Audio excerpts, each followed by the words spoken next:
basement of La Penta. This is WICR. Hello everyone, welcome back to the Sports Walk. Jersey Joe back in action, and it's time to get into the Alex Rodriguez story. Now yesterday I just hid from everyone, from social media, from all of my friends, because I did not want to have the Paris Saint-Germain Chelsea UEFA Champions League match ruined for me, have it spoiled in any way, and it was not. But then when I got home, I had to catch up on the news. Obviously, part of the big news yesterday was Alex Rodriguez issuing the formal apology. Now, I'll be honest, I mean, people have been asking me a lot because they know how big of an anti-steroid guy I am. It's kind of become one of the things I'm most well known for, but I gotta be honest, I just don't care about A-Rod anymore.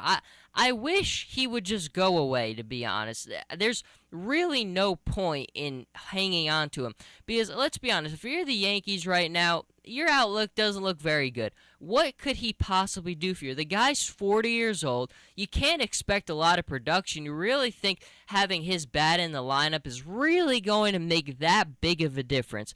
I don't. If I was an owner, given his past, given everything we know about him, how in the world could you feel comfortable and be proud to have this guy represent you? Because let's be honest, at the end of the day, every player that you put out on the field as an owner is a reflection of you. That's a reflection of what you stand for, what you believe in, and what you want your organization to stand for. And I just think for the New York Yankees to put this guy out there at this point, when we know what he's done, how he's embarrassed himself, the organization, the fans, I think it's laughable. It's embarrassing, to be quite honest. I want nothing to do with him. I wish he would just go away, take the money, and walk away. There's really no point.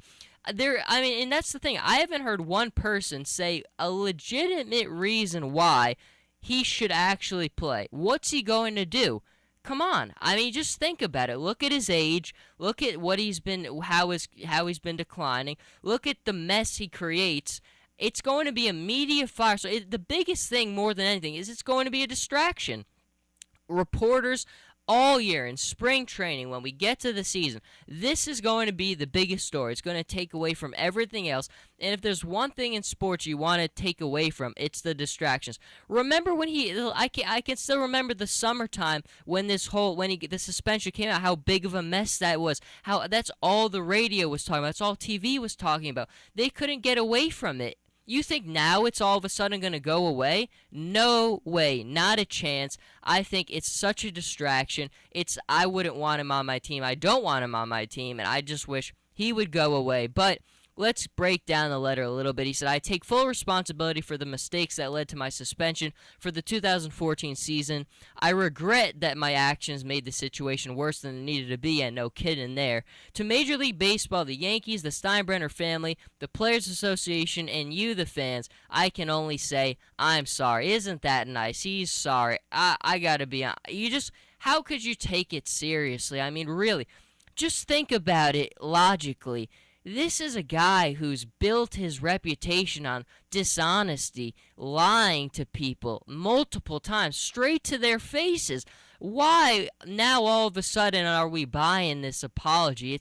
We all know what it is. He's trying to save face. It's kind of he has no choice. Not like anyone forced him to do this, but his hand's kind of forced here because if he didn't do something, that's the questions would that's all we would be barraged with that as we head into spring training.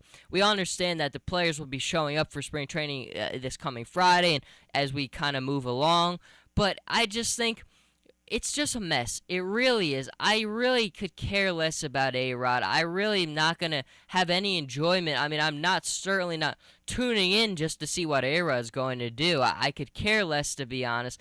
But let's go on with the letter. He said, I accept the fact that many of you will not believe my apology or anything that I say at this point.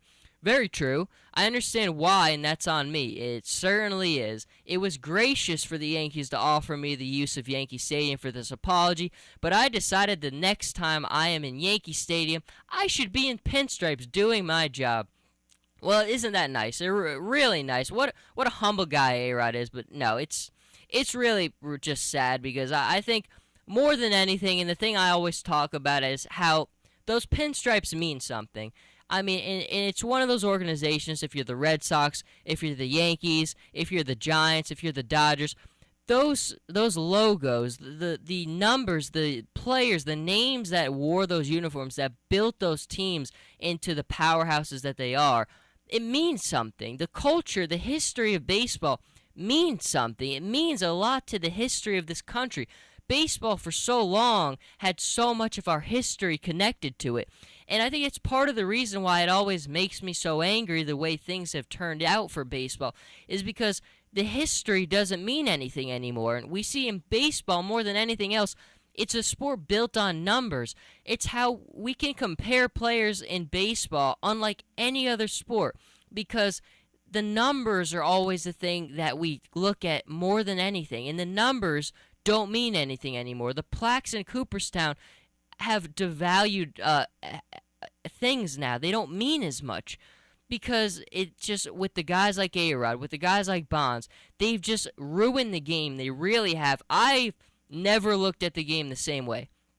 People always use the argument, well, I guess you're a perfectionist and you've never made a mistake. It has nothing to do with that, because at the end of the day, this is sports. It's entertainment. We watch sports because we want it to be fair competition. We watch it because we enjoy it. It's supposed to be, the notion of sports is two teams go out there on a level playing field, and no one knows what's going to happen, because anything is possible in sports. But when you have these kind of situations with guys like A-Rod, I just think it's an embarrassment to have him back on the field. And it's one thing to just lie. Maybe you could accept it if a guy's just trying to cover himself, but let's be honest, a lot of people have done that. But when you try to deliberately ruin the reputation of people to protect your lies, that's when you draw the line. It's not okay. I have nothing that I really care to say about A-Rod. I think that he's a very, very shady guy. I want nothing to do with him. I don't buy this apology thing for a second. Good luck for the Yankees, because it's going to be a major distraction this year. If it was the old boss, he would have never let this thing get this far. He would have just paid A-Rod his money and told him to go away. And that's the way we should. We shouldn't be talking about this right now. A-Rod should just be kicking his feet up somewhere, collecting his money, and we should not have to worry about watching him on a baseball field right now.